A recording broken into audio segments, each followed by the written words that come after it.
یزیدیت نوری امام زمانہ علیہ السلام بآواز بلند تر صلوات۔ اللہم صلی علی محمد وآل محمد۔ اعوذ باللہ من الشیطان اللعین الرجیم، بسم اللہ الرحمن الرحیم، الحمد للہ رب العالمین، والصلاة والسلام والتحیۃ والاکرام علی سیدنا و نبینا و شفیع ذنوبنا و طبیب نفوسنا رحمت للعالمین ابی القاسم مصطفیٰ محمد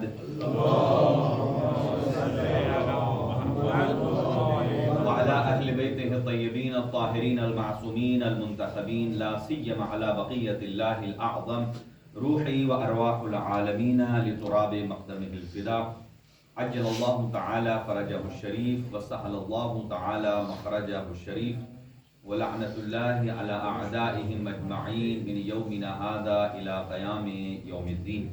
أما بعد فقد قال الأمير المؤمنين علی بن ابی طالب علیہ الصلاۃ والسلام فی دعاء الکمیل، یا ربی یا ربی یا رب، صدق امیر المؤمنین۔ ایک صلوات پڑھ لیں۔ اللہم صلی علی محمد وآل محمد۔ اللہ تعالیٰ کی ذات ہم سب کے گناہ معاف فرمائے۔ شب جمعہ ہے، شب رحمت، شب دعا ہے۔ اللہ تعالیٰ کی ذات ہمارے مرحومین کی مغفرت فرمائے اور جو موجودین ہیں ان کی توفیقات میں اضافہ فرمائے، مریضوں کو شفاء کلی عطا فرمائے، برادر مہدی صاحب کو صحت اور تندرستی عطا فرمائے۔ اسی طرح ایک اور مومنہ ہیں جنہوں نے درخواست دعا کی، اللہ ان کو صحت اور تندرستی عطا فرمائے، اور برادر اعظم نقوی صاحب کی ہمشیرہ، اللہ ان کو صحت اور تندرستی عطا فرمائے، ان کی والدہ کی مغفرت فرمائے۔ اور آج کی مجلس ایصال ثواب ہے، جناب سید اظہر جعفری صاحب، ان کی وائف کی ہمشیرہ انتقال کر گئی ہیں، اللہ تعالیٰ ان کے درجات بلند فرمائے۔ اسی طرح ہمارے برادر حیدر صاحب، ان کی جو وائف ہیں، ان کے میرے خیال سے مدر اللہ ہیں، اللہ تعالیٰ ان کو جوار معصومین میں جگہ نصیب فرمائے۔ اور تمام حاضرین کے مرحومین کے لیے بالعموم اور بالاخص جناب سید اظہر جعفری صاحب کی جو وائف کی ہمشیرہ ہیں، ان کے لیے سورہ فاتحہ۔ بسم اللہ الرحمن الرحیم، الحمد للہ رب العالمین الرحمن الرحیم مالک یوم الدین، ایاک نعبد و ایاک نستعین، اہدنا الصراط المستقیم صراط الذین انعمت علیہم غیر المغضوب علیہم ولا الضالین، اللهم اجعلهم عندك في اعلى عليين واخلف على اهلهم في الغابرين وارحمهم برحمتك يا ارحم الراحمين۔ ایک صلوات پڑھ لیجئے مل کر۔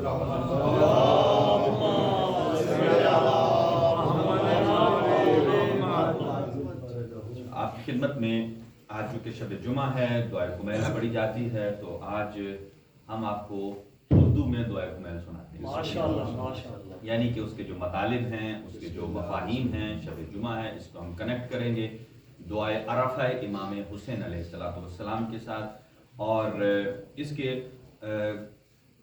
کچھ معنی، کچھ مطالب، جو اسالیب کے جو دعائے مبارکہ کمیل میں امیر المؤمنین نے جنہیں بیان فرمایا ہے اور وہ ہمیں سمجھانا چاہتے ہیں۔ تو پہلی تو بات یہ ہے کہ یہ دعائے کمیل دعائے حضرت خضر علیہ السلام ہے، جسے امیر المؤمنین نے اپنے صحابی کمیل ابن زیاد نخعی ان کو تعلیم فرمائی ہے، اور یہ کہا کہ اس میں پوری لائف کا اسلوب ہے، یعنی اگر آپ ہر ہفتے پڑھنا چاہیں، پہلے تو کہا ہر روز اگر پڑھ سکتے ہیں تو اسے پڑھیے، ہر روز نہیں تو ہر ویک، وہ بھی شب جمعہ، اور اگر ہر ہفتے نہیں پڑھ سکتے تو 2 ہفتے میں ایک مرتبہ، 2 میں نہیں تو 3 میں، 3 میں نہیں تو مہینے میں، اور اگر مہینے میں ایک مرتبہ نہیں پڑھ سکتے تو سال میں ایک مرتبہ ضرور اسے پڑھا جائے، اور اگر کوئی سال میں نہیں پڑھ سکتا تو فرمایا اپنی زندگی میں ایک مرتبہ ضرور پڑھیں۔ آپ اندازہ لگائیے کہ کتنی اہم ہے۔ اور اس میں امیر المؤمنین جس کو آغاز فرماتے ہیں، اللہم انی اسألک برحمتک التی وسعت کل شیء، اے اللہ تیری اس رحمت کا واسطہ کہ جس سے بڑھ کر کائنات میں کوئی چیز وسیع نہیں ہے، وبقوتک التی قہرت بها کل شیء، اور تیری اس قدرت اور طاقت کا واسطہ کہ جس سے بڑھ کر کوئی سپر پاور نہیں ہے۔ تو رحمت خدا کا تذکرہ کر کے پھر جس کی طرف میں آنا چاہتا ہوں وہ فرماتے ہیں کہ ہمارے جتنے گناہ ہیں ان کو امیر المومنین نے 6 اقسام میں تقسیم کیا. ہم سے جو کوتاہیاں ہوتی ہیں، جو غلطیاں ہوتی ہیں، ان کو 6 کیٹیگریز میں امیر المومنین نے تقسیم فرمایا. اور پھر اس کی وضاحت میں امام سجاد علیہ السلام نے یہ بیان فرمایا کہ کون سی کیٹیگری کے کون سے گناہ ہیں تو جن کی سزا یہ ملتی ہے. توجہ ہے حضرات کی؟ اور آپ نے فرمایا کہ اللہم اغفر لی الذنوب التي تحتق العصم. بیسیکلی انسان سارے معصوم ہوتے ہیں. بیسیکلی جب شکم مادر سے آتا ہے تو پاکیزہ دامن ہوتا ہے. اس معنی میں معصوم نہیں جیسے منسوس من اللہ ہیں. معصوم مین کہ اس کے اوپر کوئی گناہ کا داغ نہیں ہوتا ہے. اور جیسے جیسے بڑا ہوتا ہے اس کے اوپر دھبے لگتے جاتے ہیں، پھر اتنی ہی ہماری جو چادر عصمت ہے اتنی داغدار ہوتی چلی جاتی ہے. اور فرمایا اے اللہ تو ہمارے وہ گناہ معاف فرما کہ جو ہماری چادر عصمت کو داغدار کر دیتے ہیں. یعنی وہ کون کون سے گناہ ہیں کہ جو انسان کے قلب کو نورانیت سے نکال دیتے ہیں. دوسرا اللہم اغفر لی الذنوب التی تنزل النقم. اے اللہ تو ہمارے ان گناہوں کو معاف فرما کہ جو مصیبتیں لاتے ہیں. ہمارے اوپر جو مصیبتیں آتی ہیں اللہ کو ہم سے کوئی دشمنی نہیں ہے، وہ ہمارے ہی کیے دھرتے کا نتیجہ ہے. اللہم اغفر لی الذنوب التی تحبس الدعاء. اے اللہ ہمارے وہ گناہ معاف فرما کہ جو ہماری دعا کو ملکوت اعلیٰ تک جانے نہیں دیتے. اس کا مطلب یہ ہے کہ کچھ گناہ ایسے ہیں چادر عصمت کو داغدار کرتے ہیں، کچھ ایسے ہیں جو مصیبتیں لاتے ہیں، کچھ ایسے ہیں کہ جو ہماری دعاؤں کو قبول نہیں ہونے دیتے. اللہم اغفر لی الذنوب التی تقطع الرجاء. اے اللہ وہ گناہ معاف فرما کہ جو تیری طرف سے آنے والی امید کو منقطع کر دے. یعنی اگر رحمان کی طرف سے امید منقطع ہو جائے تو پھر انسان مایوس ہو جاتا ہے، اور مایوسی سب سے بڑا گناہ ہے. پھر فرماتے ہیں اللہم اغفر لی الذنوب التی تنزل البلاء. وہ گناہ معاف فرما کہ جو بلاؤں کو نازل کرنے والے ہیں. ایسے ایسے گناہ بھی ہیں کہ بعض گناہ جو ہماری چادر عصمت کو داغدار کرتے ہیں. دیکھیں ہمارے ہاں بدن میں بہت ساری بیماریاں ہیں، ان کے سائیڈ ایفیکٹس ہوتے ہیں. اگرچہ ہم نارمل ایک میڈیسن لیتے ہیں تو ہمیں سر درد ہوتا ہے تو ڈاکٹر کہتے ہیں اس کے بھی سائیڈ ایفیکٹ ہیں. اسی طریقے سے ہر گناہ اس کا ایک سائیڈ ایفیکٹ ہے. ہماری روزی کی بندش، اولاد کی عدم تربیت، زندگی میں مشکلات، کسی کام کی ابتدا میں ہی مشکلات، کام شروع کرتے ہوئے مشکلات، وہ آخر تک نہیں پہنچتا. یہ تمام تر چیزیں ہمارے ہاتھوں کا کیا دھرا ہے. اور امیر المومنین فرماتے ہیں کہ ان میں سے ہر ایک ایک گناہ کا اثر الگ ہے. یہاں ایک اور بات واضح کر دوں کہ اہل بیت اطہار علیہم الصلوۃ والسلام یا ائمہ جو دعا مانگتے ہیں اس کا مطلب کیا ہے کہ وہ گناہگار ہیں. یہ بہت بڑی مسکنسپشن ہے. اور وہ یہ لوگ سمجھتے ہیں کہ اگر امیر المومنین گناہگار نہ ہوتے تو دعا کیوں کرتے؟ اگر انبیاء گناہگار نہ ہوتے تو دعا کیوں کرتے؟ اگر حضور سید الانبیاء گناہگار نہ ہوتے تو دعا کیوں کرتے؟ العیاذ باللہ. اب سنیے، یہاں پہلے میں عرض کرتا ہوں کہ توبہ اور استغفار کے لیے ضروری نہیں ہے کہ انسان پہلے گناہگار ہو. اب سنیے، قرآن مجید نے جو بیان فرمایا ہے کہ انبیاء کرام نے دعاؤں کے اسلوب بیان فرمائے، کبھی ربی کہہ کر، کبھی ربنا کہہ کر، اور امیر المومنین نے بھی تعلیم فرمائے. اور امام سجاد علیہ السلام کی تو پوری کی پوری کتاب ہی دعاؤں پر ہے. تو اس کا مطلب یہ نہیں ہے کہ انبیاء گناہگار ہیں. اس میں 6-7 آپ کی خدمت میں پوائنٹ رکھتا ہوں. پہلی تو بات یہ ہے کہ انسان جب دعا کرتا ہے اور استغفار کیا جاتا ہے، پہلا فائدہ ہے استغفار کا، استغفار انسان کے درجے کو بلند کرتا ہے، انسان کی پوسٹ کو بلند کرتا ہے. ایمانی اعتبار سے، روحانی اعتبار سے، قرب خدا کی طرف جانے کے لیے، کمال کی طرف جانے کے لیے استغفار ایک سیڑھی اپ کر دیتا ہے. جیسا کہ قرآن مجید بیان فرماتا ہے، جیسا کہ ثم افیضوا من حیث افاض الناس واستغفر اللہ، کہ جو لوگ مزدلفہ عرفات حج پر جاتے ہیں، عرفات سے مزدلفہ، آگے منا، ایک قدم آگے آگے جاتے ہیں. قرآن کہتا ہے کہ جیسے ہی مزدلفہ سے اور لوگ کوچ کریں تو آپ بھی کوچ کریں اور پھر اللہ کا استغفار کریں. مجھے بتائیں کہ عرفات سے نکل کر مزدلفہ میں جانا یا مزدلفہ سے نکل کر منا میں جانا یہ کوئی گناہ ہے؟ یہ کوئی گناہ ہے بلکہ عبادت کا حصہ ہے. پھر کیوں فرمایا استغفر اللہ، اللہ کا استغفار کرو؟ اس کا مطلب یہ ہے کہ ہر عبادت کے ایک سٹیپ پر جیسے جیسے آپ استغفر اللہ کہتے جائیں گے اس عمل کے ساتھ ساتھ روحانی اور معنوی قرب پروردگار بھی بڑھتا چلا جائے. یہ درجہ، کئی لوگ کہتے ہیں نا ہمارے ہاں لوگ کئی مر جائیں تو اسے کہا جاتا ہے اللہ اس کے درجات، یہ زندوں کے بھی درجات ہیں. یہاں قرآن مجید کہتا ہے اگر زندہ اپنے درجے کو بلند کرنا چاہتا ہے تو استغفار پڑھے. اسی لیے ہر ائمہ کی دعاؤں میں یہ ہے کہ ہر شب جمعہ کیا ہر رات آپ استغفر اللہ زیادہ پڑھیں. نماز شب میں 70 مرتبہ پڑھیے. کیوں؟ اس سے درجہ انسان کا بلند ہوتا ہے. پہلا، استغفار سے درجہ بلند ہوتا ہے، گناہ ہونا دلیل نہیں ہے. اور دوسرا پوائنٹ یہ ہے کہ اللہ کے شکر کو ادا کرنے کا ایک طریقہ ہے استغفر اللہ. ہم نے تو یہ کہا ہے نا کہ اللہ کا شکر ہونا چاہیے. ہم تو اس لفظ شکر کے ساتھ شکر ادا کرتے ہیں جبکہ لفظ استغفار اس کی پہلی سیڑھی ہے اور شکر اس کی آخری سیڑھی.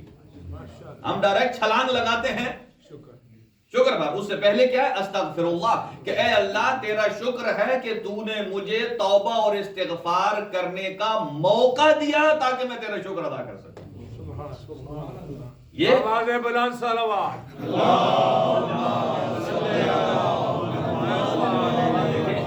استغفر اللہ کہنے کے لیے بھی تو توفیق چاہیے.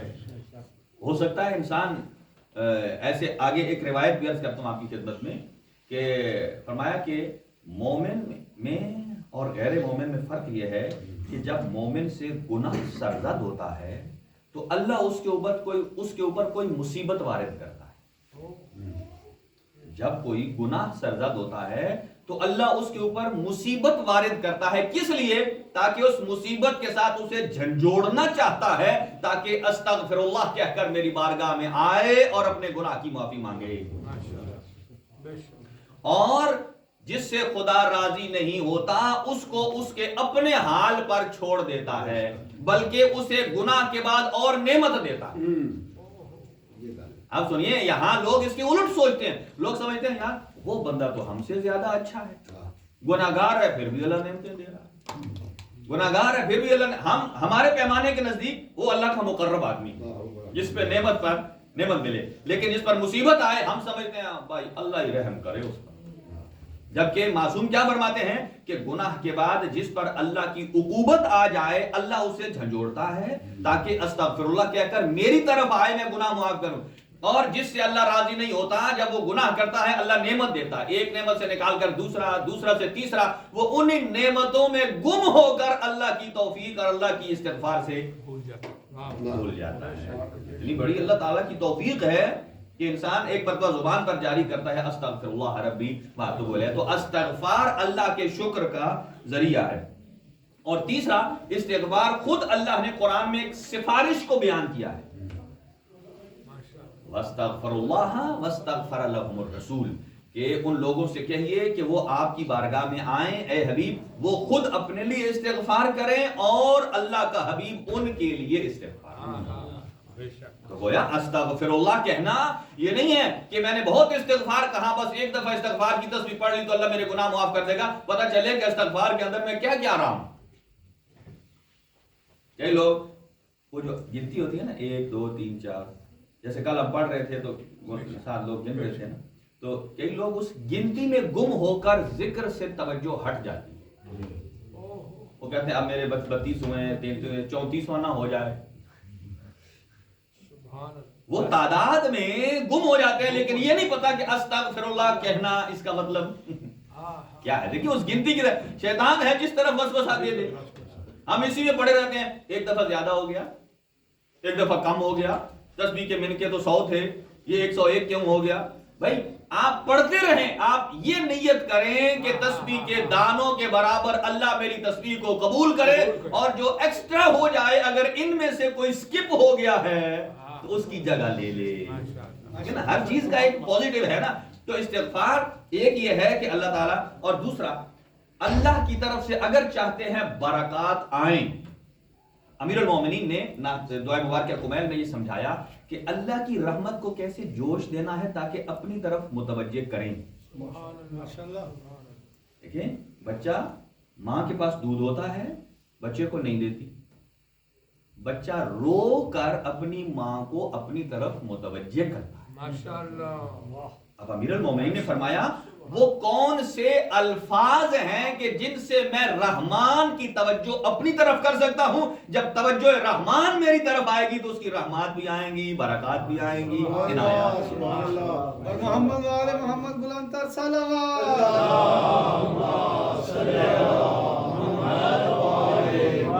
تو برکات چاہتے ہیں۔ قرآن کی ایک آیت کوٹ کرتا ہوں، حضرت نوح علیہ السلام نے اپنی قوم سے کہا، قرآن مجید فرماتا ہے فَقُلْتُ، میں نے، حضرت نوح فرماتے ہیں میں نے اپنی قوم سے کہا استغفروا ربکم، اپنے رب سے استغفار کرو، فَإِنَّهُ كَانَ غَفَّارًا، اور اس لیے کہ وہ غفور الرحیم ہے۔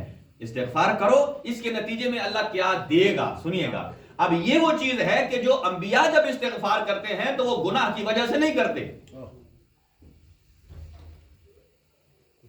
کس وجہ سے کرتے ہیں؟ ان چیزوں کے مطالبے کے لیے۔ سنیے کیا ہے، یرسل السماء علیکم مدرارا، آپ استغفار کرتے جاؤ، اللہ باران رحمت کا نزول کرتا جائے گا۔ جہاں بارش نہیں ہوتی نماز استسقاء پڑھی جاتی ہے، اس کے لیے لازمی ہے اس سے پہلے 3 دن روزہ رکھیں اور بارگاہ خدا بندی میں استغفار کریں۔ اس لیے جب انسان روزہ رکھتا ہے تو افطار کے وقت اللہ تعالیٰ کی ذات اس کے گناہ معاف کر دیتی ہے، اور جب گناہ معاف ہوتے ہیں تو پھر باران رحمت نازل۔ اور آج کل کا انٹلیکچوئل جوان کہتا ہے کیا ضرورت ہے ادھر بارش اگر نہیں ہوتی نہ ہو، ہم پانی ادھر سے ڈھو کر لے آئیں گے، کہ ہم پانی وہاں سے لے آئیں گے، یہ نہیں۔ لیکن اللہ کی رحمت اور بارش کا زمین پر آنا، اس کے کتنے فوائد ہیں، صرف ہمارے لیے ہم سمجھتے ہیں پانی ہم پیتے ہیں، نہ جانے زمین کے اندر کتنے حشرات ہیں۔ اللہ تعالیٰ کی ذات نے یہ جو جتنے جانور ڈستے ہیں نا، جیسے سانپ، بچھو، کسی نے پوچھا معصوم سے کہ اللہ نے ان کا زہر کیوں رکھا ہے، ان لوگوں کو اذیت دیتے ہیں۔ آپ نے فرمایا تمہیں کیا معلوم، تم تو سمجھتے ہو کہ فلاں بندے کو کاٹا ہے تو بندے کو اذیت ہوئی ہے تو اللہ نے اسے بیکار اور فضول پیدا کیا ہے۔ فرمایا اللہ نے زمین میں اتنے غلیظ مادے ہیں کہ ان کو رکھا ہے تاکہ ان کڑوے مادوں کو یہ چوستے ہیں جو زہر کی شکل میں نکلتے ہیں، اگر یہ اس زہر کو نہ لیتے تو آپ کے پیر اس زمین پر چلنے کے قابل نہیں تھے۔ ہمارے پیر نیچے سے خراب ہو جاتے ہیں۔ اب دیکھیں ہر ایک چیز میں ایک مقصد ہے، اور آج دیکھ لیں سب سے زیادہ میڈیکل سائنس اور فارمیسی میں جو چیز مہنگی بکتی ہے وہ بچھو کا زہر ہے، بچھو کا زہر ہے۔ ہاں جی، اور لاکھوں ڈالرز میں، اور اس کو جو کینسر کے لیے یوز کر رہے ہیں، اسی طرح اور آج کل تو ریشم کے کیڑے کو یوز کرنے لگ پڑے، اور بہت سارے ایسے ہیں انسیکٹس ہیں۔ تو یہ ہے کہ باران رحمت دے گا استغفار کے نتیجے میں، اور اگلی وہ رحمت ہے جو آپ اور ہم سب چاہتے ہیں، یمددکم باموال و بنین، اللہ تمہاری اولاد میں بھی اضافہ کرے گا اور تمہارے مال میں بھی اضافہ کرے گا۔ کس کی بدولت؟ استغفار کی۔ اور پھر وَيَجْعَلْ لَكُمْ جَنَّاتٍ، اور اللہ آپ کے لیے باغات قرار دے گا، وَيَجْعَلْ لَكُمْ أَنْهَارًا، اور جنت میں نہریں جاری کرے گا۔ کس کی بدولت؟ استغفار کی بدولت۔ یہاں یہ غلط کانسیپٹ ہے جو کہتے ہیں کہ نہیں انبیاء گناہ کرتے تھے اس لیے توبہ کرتے، نہیں، یہ مدارج ہے۔ اب ایک اور سنیے، اللہ فرماتا ہے کہ جو اہلیان جنت ہیں ان کی پہلی نشانی یہ ہے کہ العابدین، وہ عبادت گزار ہوتے ہیں، والصادقین، سچے ہیں، والقانتین، جتنا اللہ دے اس پر راضی ہوتے ہیں، والمستغفرین بالاسحار، وہ صبح سحری کے وقت اللہ کی بارگاہ میں استغفار کرتے ہیں، اللہ کی بارگاہ میں استغفار کرتے ہیں، یہ جنتیوں کی نشانی ہے۔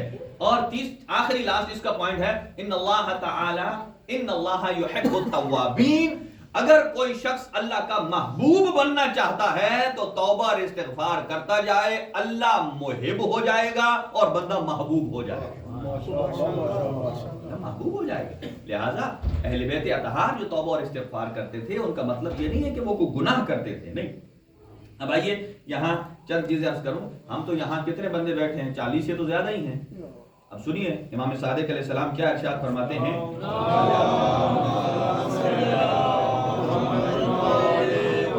اجتماعی دعا کا کتنا فائدہ ہوتا ہے. فرمایا مجتمع اربع رہط، 4 بندے اکٹھے ہو کر اگر دعا کریں، 4 آدمی اکٹھے ہو کر اگر دعا کریں تو پھر فرمایا الا تفرقوا عن اجابت، کہ جب تک وہ جدا ہوں گے اللہ ان کی ساری دعاؤں کو قبول کرے. 4 بندے یعنی 4 بندے مل کر اگر دعا کریں تو جب تک وہ اکٹھے بیٹھے ہیں، جب وہ جدا ہونے لگیں گے ان کے جدا ہونے سے پہلے پہلے اللہ ان کی دعا کو قبول کر لے گا. کتنا فائدہ ہے اجتماع کا. اور دوسرا اب یہ روایت ہے 40 کی. فرمایا لا یجتمع 40 رجلا فی امر واحد، اگر 40 بندے مل کر دعا کریں تو اللہ ان کی دعا کو قبول کرے گا یہاں تک کہ وہ منتشر ہو جائیں. اگلی بات سنیے، یہاں تک کہ یہ 40 بندے مل کر یہ دعا کریں کہ اس پہاڑ کو یہاں سے حرکت ہو جائے تو اللہ ان کی دعا کی بدولت پہاڑ کو چلا دے گا. پہاڑ کبھی چلتے ہیں. یہ علامت کیا چیز ہے اس بات کی کہ جیسے پہاڑ مضبوط ہے، اگر اس سے بھی کوئی محکم آپ کی دعا یا اس سے بڑی دعا آ جائے وہ بھی دعا قبول ہو جاتی ہے. شرط یہ ہے کہ 40 بندے مل جائیں. اب اگلی بات سنیے، امام جعفر صادق علیہ السلام ارشاد فرماتے ہیں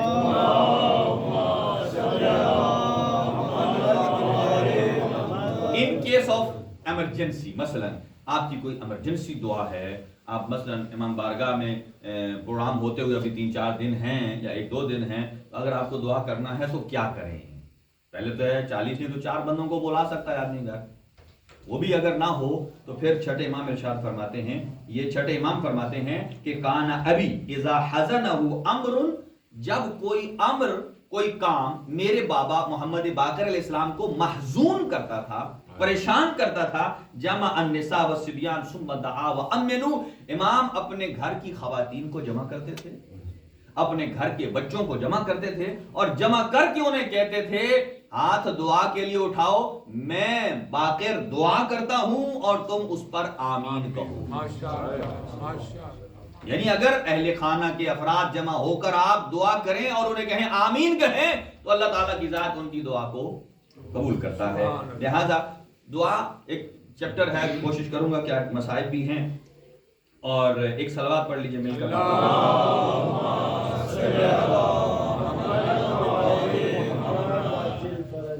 اب امیر المومنین نے ایک قسم بیان فرمائی کہ اے اللہ ہمارے وہ گناہ معاف فرما جو بلاؤں کو نازل کرتے ہیں. اب اس کی تفسیر میں امام سجاد علیہ السلام نے وہ گناہ بیان کیے ہیں کہ ان کی وجہ سے بلائیں آتی ہیں.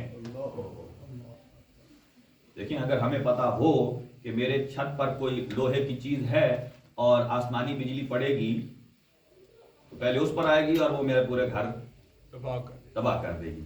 لہذا لوگ کیا کرتے ہیں، ریفلیکٹر لگاتے ہیں یا اس کو اتاریں گے، اور اگر اسے پتہ بھی ہو کہ اس کی وجہ سے میرا گھر جلنا ہے اور پھر بھی وہ اسے نہ اتارے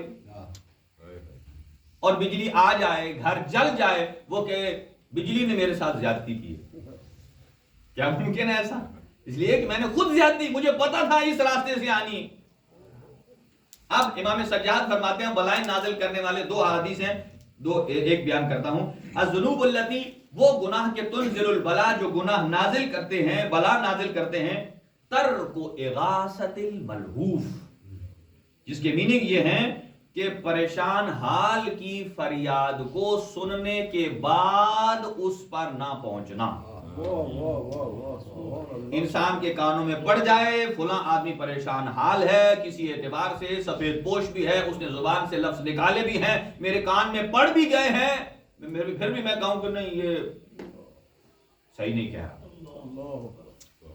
اگر ایسا ہو اس کا مطلب یہ ہے کہ اس نے یہ وہ گناہ ہے، اگر اس کی زندگی میں کل بلا آ جائے تو یہ نہ کہے کہ فلاں نے میرے اوپر ظلم کیا ہے، خود اس نے وہ ظلم کیا ہے کہ آنے والے کو اس نے محروم لوٹایا ہے. اور دوسرا ترک معاونت المظلوم، کسی مظلوم کی معاونت اور مدد کو ترک کر دینا. پہلا تو تھا عام کوئی آدمی پریشان حال ہے، دوسرا ہے مظلوم. آپ دیکھ لیجئے دنیا میں کون کون ظالم ہے اور کہاں کہاں اور کون کون